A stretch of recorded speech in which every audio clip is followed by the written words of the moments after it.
Good morning. A very good morning, all of you. CMS with WordPress and Magento.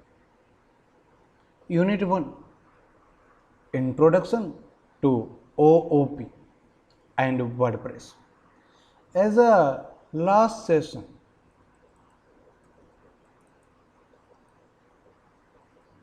we have discussed the basic concept of OOP as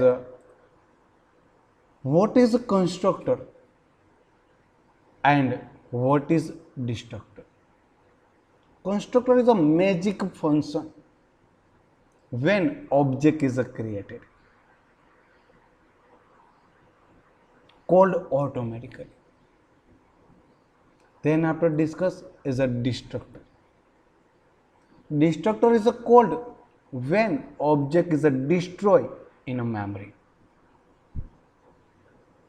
Destructor called automatically. Double underscore destruct કીવર્ડની મદદથી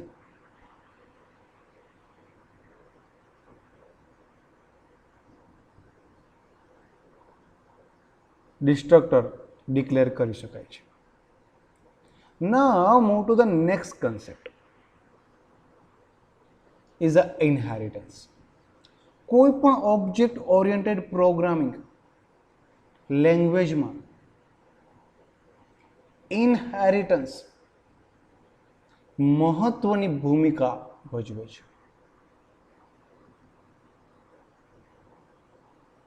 inheritance એટલે શું? Simple લેંગ્વેજમાં કહેવું હોય તો inheritance means reuse of the code. Reuse of the code. કોઈ એકવાર લખેલો કોડ ડેવલપર મોર વન ટાઈમ એ કોડનો ઉપયોગ કરે છે તો એને કહેવાય ઇનહેરિટન્સ.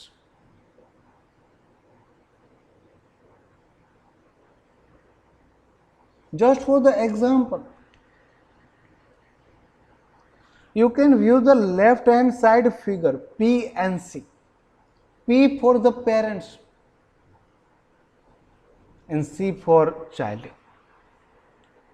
તમને આઈડિયા છે, ગુજરાતીમાં એક કહેવત પણ છે,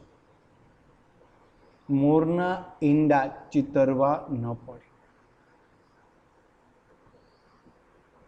મીન્સ જે પેરેન્ટ્સ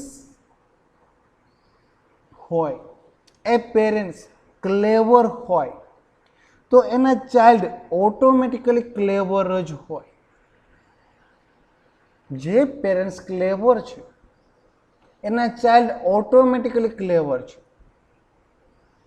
રીઝન તો કે એના પેરેન્ટ્સની કેરેક્ટરિસ્ટિક, એની ખાસિયત, આવડત ઓટોમેટિકલી એના ચાઇલ્ડમાં ડિરાઇવડ થાય છે, આવે છે. તો આ કન્સેપ્ટને કહી શકાય ઇનહેરિટન્સ. મીન્સ તમે કોઈ એક ક્લાસ રાઇટ ડાઉન કરો છો, આ ક્લાસનો કોડ સેકન્ડ ક્લાસમાં ડાયરેક્ટલી યુઝ કરી શકો. કન્સેપ્ટને કહેવાય છે inheritance. Best example is of parents and child. Let's check the definition. Once a class has been defined and tested successfully, adapted by another class, this mechanism called inheritance. One word માટે importance definition છે. Every time exam માં હોય, what is inheritance? Once a class has been defined and tested successfully. First of all, તમે કોઈ class create કરો. For example, class is a P and tested successfully. આ ક્લાસમાં કોઈ error તો નથી ને? Check the class. And adopted by another class. આ ક્લાસને બીજા ક્લાસ સાથે એડપ્ટ કરો. For example, class is a C. This mechanism cold inheritance. આ જે મેકેનિઝમ બને છે પેરેન્ટ્સ અને ચાઇલ્ડ, આ મેકેનિઝમને ઇનહેરિટન્સના નામથી ઓળખાય છે. The old class is a refer as a basic class and new class called derived class. આમાં ઓલ્ડ ક્લાસ કયો છે? તો કે old class is a P and new class is a C. જે છેલ્લે ક્લાસ બનતો હોય એને નવો કહેવાય. ઓલ્ડ ક્લાસને ઇનહેરિટન્સની ભાષામાં બેઝ ક્લાસ તરીકે ઓળખાય છે. જે નવો ક્લાસ બને છે, for example is a C, એને ડિરાઇવ્ડ ક્લાસ તરીકે ઓળખાય છે. Extends keyword is a use to inheritance. જ્યારે બે ક્લાસને ઇનહેરિટન્સ કરવા હોય ત્યારે એક્સટેન્ડ્સ કીવર્ડ ઇનહેરિટન્સ કરવા માટે યુઝ થાય છે. એક્સટેન્ડ્સ કીવર્ડ અહીંયા પણ વન વર્ડ ઇમ્પોર્ટન્સ છે. Which keyword is used for inheritance? Is the extends keyword.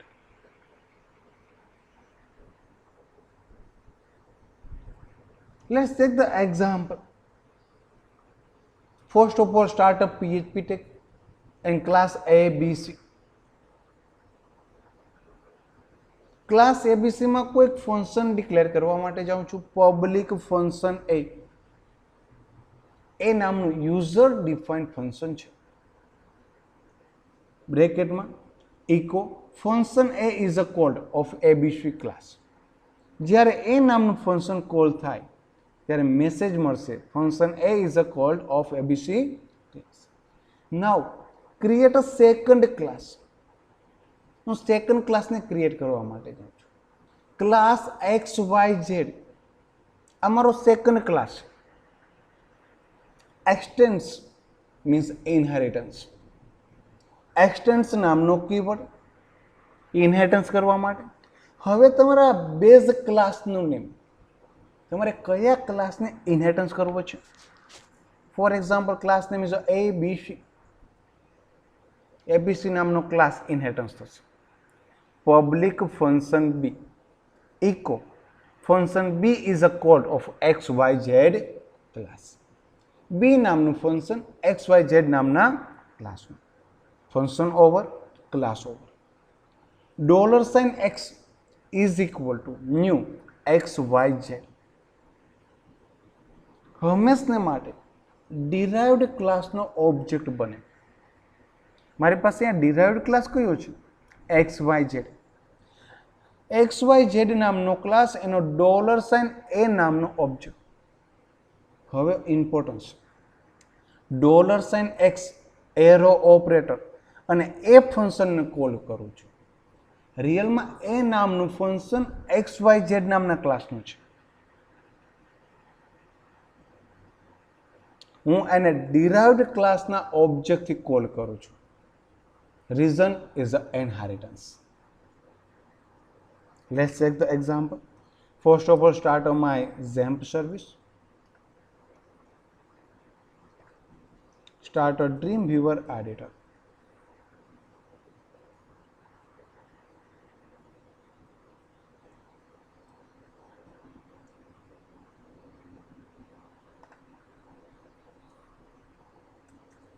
Remove the code. Start a PHP tag. Class name is ABC. Inside the class, public function A. Function name આપું છું A. આ A નામનું function ABC નામના ક્લાસનું. જ્યારે A નામનું function cold થાય, eco ફંક્શનથી વેલ્યુને console પર રાઇટ કરી આપે છે. A function is a called of ABC class. Now create a second class. Class નામનો keyword. Class name is XYZ. Inheritance કરવું છે. ઇનહેરિટન્સ કરવા માટે કયો કીવર્ડ યુઝ થશે? એક્સટેન્ડ્સ કીવર્ડ. કયા ક્લાસને ઇનહેરિટન્સ કરવો છે? તમારા ક્લાસનું નામ શું છે જેને ઇનહેરિટન્સ કરવો છે તે? is a ABC, extends ABC. Public function name is a B. Echo command, echo. Output ने next line पर લઈ આવવા માટે BR tag. B function is a code of XYZ class. Okay, function over class over. $a is equal to new. હંમેશને માટે છેલ્લો class હોય ને derived class એનો ઓબ્જેક્ટ બને. Derived class name is XYZ નામનો ક્લાસ, એનો એ નામનો ઓબ્જેક્ટ. $a arrow operator. કોઈ જો ફંક્શન કોલ કરું છું એ એક્ઝેક્ટલી એ નામનું ફંક્શન એબીસી ક્લાસમાં છે, હું એને XYZ ક્લાસના ઓબ્જેક્ટથી કોલ કરું છું. Than after $a arrow operator and B. PHP tag over is a simple example of the inheritance.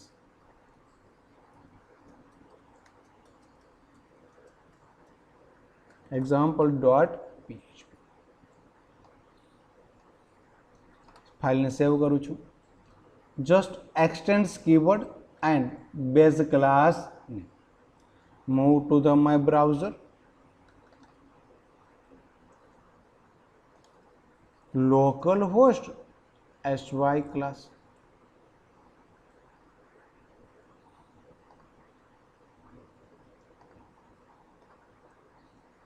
Start my XAMPP service.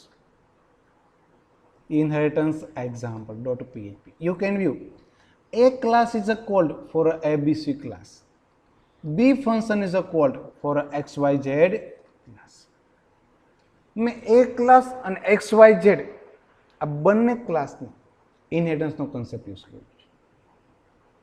Inheritance is a reusability of the code. કોઈ code one time write કરો and call more than one time called as a inheritance. કોઈ પણ OOP language માટે inheritance એ importance part છે. Thank you all of you. Have a nice day.